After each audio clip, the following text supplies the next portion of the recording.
गावावरून आल्या आल्या लगेच काम लागलं. आता इथे बघू शकता माझ्या बाल्कनीमध्ये ना खूप म्हणजे खूप उंदरांनी कचरा पण केलेला होता. आणि इथे उंदीर तुम्हाला दाखवते. हे बघा वरती असं बसलेलं आहे ग्रिलच्या तिथं बघा, हे पत्र्याची तिथं बसलेलं आहे आणि खूपच उंदरं होते. आणि आले गावावरून तर रात्रभर झोपच आली नाही. ते बघा गॅलरीमध्ये आता हे शेजारचे लोक आहे ना, ते भाडेकरू होते, ते रूम सोडून गेलेले आणि खूप कचरा आहे तिथं गॅलरीमध्ये त्यांच्या. आता ते पहिले काम करून घेतलं दुसऱ्या दिवशी. आणि त्याच्यानंतर आहे ना, हे बघा गावावरून भाज्या वगैरे आणलेल्या होत्या. आता सगळ्या भाज्या माझ्या शेतातल्या आहे. आता आणल्या आहे ना, पहिले ना संध्याकाळची वेळ आहे. आता इथे ना म्हटलं चला ह्या भाज्या सगळ्या वेगवेगळ्या करूया. आणि ह्या घरच्या शेतातल्या माझ्या भाज्या आहे आणि मला माझ्या मैत्रिणीने पण द्यायच्या आहे सगळ्या भाज्या थोड्या थोड्या.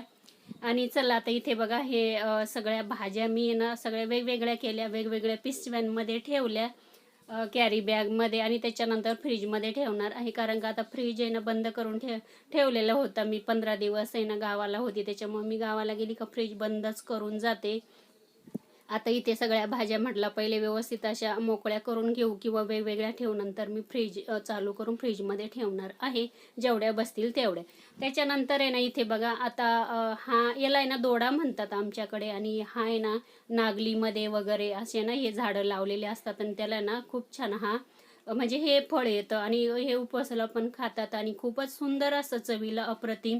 वरचं साल काढून घेतलं, त्याच्यानंतर आहे ना हे बघा एक प्लेटमध्ये छोटे छोटे तुकडे करून घेतले आणि याच्यामध्ये ना थोडीशी ना साखर घालायची आणि डब्यामध्ये घालून डब्याचं झाकण लावून आहे ना फ्रीजमध्ये ठेवायचं. एवढं छान चवीला लागतो, अप्रतिम असा लागतो. आणि मी संध्याकाळी लगेच आहे ना हे बघा त्याचं वरचं साल वगैरे काढून घेतलं आणि त्याचं बी पण काढून घेतलं.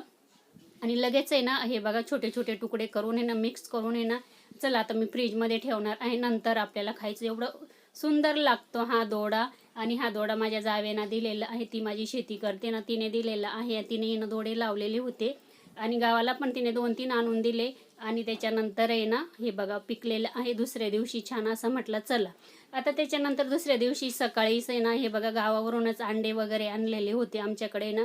भरपूर अशा कोंबड्यांच्या पोल्ट्र्या आहे अंड्यावरच्या वगैरे. आणि अंडे पण उकडायला ठेवले, मुलगा आणि मिस्टर खाणार आहे, मला नाही खायचा अंडा. आता इथे ना अंडे साईडला उकडत ठेवले. त्याच्यानंतर आहे ना नाश्त्यासाठी पोहे बनवायचे आहे. आता शक्यतो गावाला आहे ना पोहे वगैरे आम्ही सकाळचा नाश्ता बनवत नाही, डायरेक्ट जेवण वगैरे बनवतो. आणि इथे ना मिस्टरांना खायचे होते पोहे, म्हटलं चला एक साईडला अंडे उकडता एक साईडला पोहे करून घेते. आणि त्याच्यानंतर आहे ना इथे बघा चहा पण त्यांना पोह्यांसोबत खायला आवडतं. चला या पद्धतीने सकाळचा नाश्ता झालेला आहे, अंडा पोहे आणि चहा.